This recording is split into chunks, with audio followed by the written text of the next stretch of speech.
Nora was 22, slim and beautiful, with eyes that still carried hope even when her stomach was empty. Every morning she left the small one-room apartment she shared with her younger brother, David, and walked to the bus stop with a nylon bag that held a small lunch, 2 pieces of bread and a boiled egg. She worked at Golden Harvest Foods, a company that packaged rice and beans. The pay was small. The work was hard. But Nora was grateful, because it kept David in school and kept their landlord quiet for 1 more month. By the road near the old mango tree, an elderly woman sat every day. Her wrapper was faded. Her slippers were broken. Her skin was wrinkled like dried leaves after harmattan. People called her Mama Rose, though nobody knew her real name. Children laughed when she coughed. Some adults hissed and turned away. It was said she had no family. On a Tuesday, Nora's bus broke down. She had to walk, and the sun was hot early. Her stomach was already singing. At the market corner, a food seller was scraping stew from her pot. Nora stopped, swallowing her pride. "Please," her voice shook, "can I have the leftover? I will pay later." The woman looked her up and down, then glanced at Mama Rose, who watched silently from her mat by the mango tree. "You want for yourself?" "No, for her," Nora said, pointing. "She looks weak." The food seller scoffed. "You people and your stories." But she pushed a plastic plate with leftover rice and stew across the table. It was the burnt part at the bottom of the pot, the part most people rejected. To Nora, it looked like a feast. Some boys nearby started laughing. "See fine girl begging for bottom pot," one shouted. "Give your number to the old woman too," another whistled. Nora's face burned, but she did not answer. She carried the plate carefully, like carrying a baby. She knelt beside Mama Rose and smiled. "Good morning, Ma. Please eat." The old woman stared deeply into Nora's eyes, seeing something steady there. "What is your name?" she asked, voice thin but clear. "Nora." The old woman nodded. "A good name. May the earth remember it." Nora wiped the plastic spoon with a tissue and started feeding her, small spoon by small spoon. People passed and stared. Some shook their heads. Some laughed. Nora didn't stop. She fanned the old woman with a folded piece of cardboard.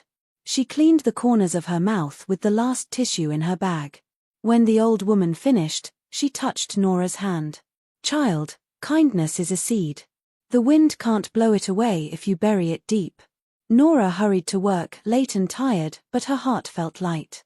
She did not know that the old woman had once worn silk instead of faded wrapper, and her slippers were once leather, not broken rubber. She did not know this street woman had a son who owned Golden Harvest Foods. She did not know the same son would soon stand over her file, judge her without mercy, and think all women were exactly the same. But that was for later. For now, a small kindness had entered the ground. The earth heard it. The sky heard it. And the story began to move. At Golden Harvest Foods, the floor was busy. Machines hummed, sacks of rice piled like small hills. Mr. Desmond, the floor supervisor, frowned when he saw Nora. "Late again?" Nora bowed her head. "I'm sorry, sir. The bus." "Save it," he snapped. "Every day there's a story. Go pack line 3. As she moved to her station, her co-workers, Tina and Ruth, exchanged looks. Tina was stylish, long nails, new wigs every week. She had seen Nora at the market corner. During break, Tina leaned back and said loudly, "Not everyone who acts kind is clean. Some people do it for show." Ruth laughed. "True. And some people beg for leftovers just to create pity." Nora heard, but kept quiet. She ate 1 slice of bread and saved the egg. When the bell rang, she returned to her station and worked with her whole strength. Even in the noise, she heard the echo of the old woman's words: a seed, a fire, something worth protecting. When closing time came, clouds gathered. The wind picked up dust. Nora hurried back to the mango tree with the egg. The old woman was still there, fighting cough. "Take, Ma," Nora said, pressing the egg into her palm.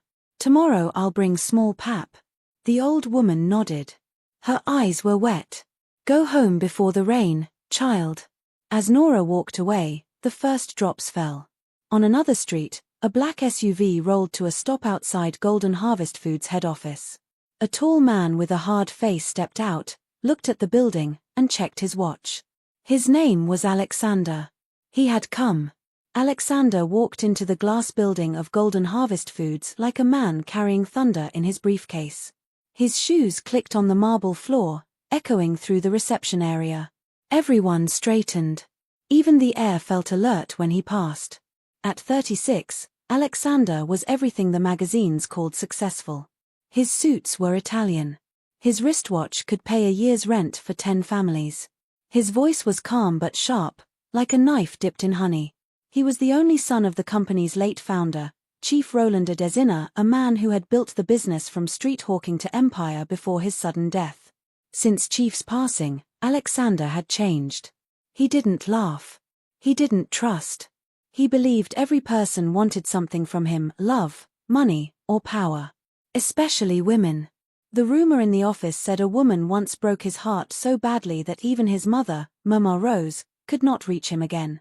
And when Mama Rose left home after that heartbreak, nobody knew why. Alexander thought she was dead. Now he was back from London, taking full control of the company. When he entered the conference room, managers rushed to their seats. Files were arranged. Air conditioners hummed. "Let's begin," he said, without greeting. "I want a list of all temporary workers. Every department. We're cutting costs." Mr. Desmond, the floor supervisor, nodded. "Yes, sir." That same day, while Nora worked quietly on the packaging line, her name was already printed in red ink on a list she hadn't seen. The afternoon heat was thick. Machines hissed, sacks rustled, dust floated. But Nora's mind was on Mama Rose. She wondered if the old woman had eaten. She had promised pap but didn't even have Gary left at home. During break, Ruth said, "You still feed that old beggar?" Nora smiled weakly. "Yes. She reminds me of someone." "Who?" "My mother." They went silent. Nora's mother had died when she was 16. Her father disappeared a year later.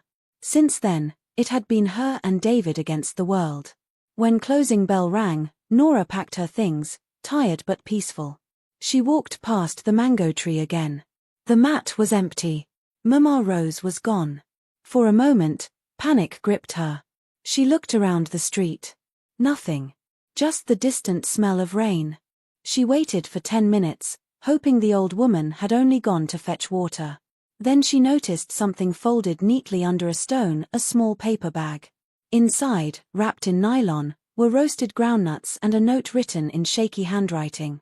For the one whose hands gave before they had. Emma. Nora smiled through tears. She pressed the paper to her chest. She did not know that at that same hour, Alexander sat in his office upstairs, staring at an old photo on his desk, a photo of his mother smiling under that same mango tree, taken years before she left home. He sighed. "If only you had stayed, Mama," he whispered. A knock came. "Sir, the audit file," Desmond said, stepping in. "Leave it," Alexander replied, eyes still on the photo. As Desmond turned to go, he added casually, "We've also added the temporary worker list for your approval." Alexander picked the folder. His eyes moved down the names, one after another, until they stopped. Nora Ease. He frowned. "This one, what department?" "Line 3, packaging section," Desmond replied. "Bring her file to me tomorrow morning." Desmond nodded. "Yes, sir." Alexander dropped the folder and leaned back. Outside, thunder rolled. The rain began. He didn't know why that name stayed in his mind like something unfinished from a dream. The next morning began with grey clouds hanging low over the city. Nora woke up before sunrise. David was still asleep, his school uniform folded beside him. The electricity was out again, so she dressed by candlelight, tied her scarf, and whispered a prayer. "God, help me do my best today." She left quietly, carrying her nylon bag with 2 slices of bread and a bottle of water. At Golden Harvest Foods, the mood was tense. Rumors had spread that the new owner was cutting workers. Some said he had no mercy, that he didn't smile, that even the managers trembled before him. But Nora didn't pay attention. She had too many other things to worry about: rent, school fees, and whether Mama Rose was all right. At 8:45 a.m., Mr. Desmond called her name over the microphone. Nora Ease, report to the Human Resources Office immediately. Heads turned. Ruth whispered, Ahia, maybe they're sacking her. Tina smirked. Serves her right. Always pretending to be Mother Teresa. Nora's heart raced. She wiped her hands on her apron and walked slowly down the long corridor. Her shoes made no sound, but her heartbeat did. When she reached the HR door, the secretary looked up. Go in, she said. He's waiting. He? Nora asked. Yes. Mr. Alexander himself. Nora froze. Everyone had heard of him, but no one at her level had ever seen him face to face.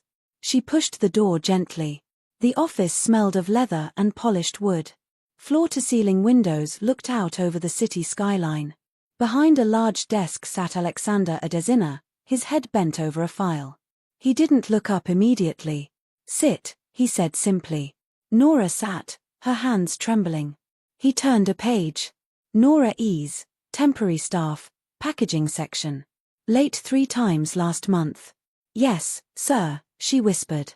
He raised his eyes for the first time. They were sharp, steady, unreadable. Why? The bus broke down, sir. Excuses, he interrupted. Do you know how many people want your job? Yes, sir. He leaned back. Then tell me why I should not remove you today. For a long moment, the room was quiet except for the ticking wall clock. Then Nora said softly, because I need this job, sir. My brother's school fees depend on it. And I promise I will never be late again. Alexander studied her face, something about her voice, her calm eyes, the quiet dignity even in fear stirred something he couldn't explain. What did your parents do? He asked suddenly. My mother sold vegetables before she died, Nora replied. My father left when I was 17. He nodded slowly, expression unreadable. Fine. You'll stay. But don't make me regret it. Thank you, sir, she said quickly, standing. As she turned to go, a gust of wind from the open window blew a piece of paper off the desk. She bent to pick it up and froze. It was a photograph. The edges were old and worn. The picture showed a younger version of the man before her, smiling beside a woman under a mango tree. Nora's heart skipped. That face. That wrapper. Those eyes. It was Mama Rose. Alexander saw her staring and snatched the photo gently from her hands. Don't touch that, he said sharply. I'm sorry, sir. I didn't mean. Go back to work, he said, voice firm but not unkind. Nora hurried out, her legs weak. The door closed softly behind her. Alexander stared at the photograph again, his chest tight. He hadn't looked at it in years. Something about that girl, her humility, her gentleness, had cracked a wall he thought was made of stone. Downstairs, Nora tried to steady herself. She could still see Mama Rose's face in that photo. It was the same woman who had blessed her beside the mango tree. She whispered to herself. What is going on? Outside, the rain clouds gathered again, as though the sky itself was holding its breath. The story was moving, quietly, but surely.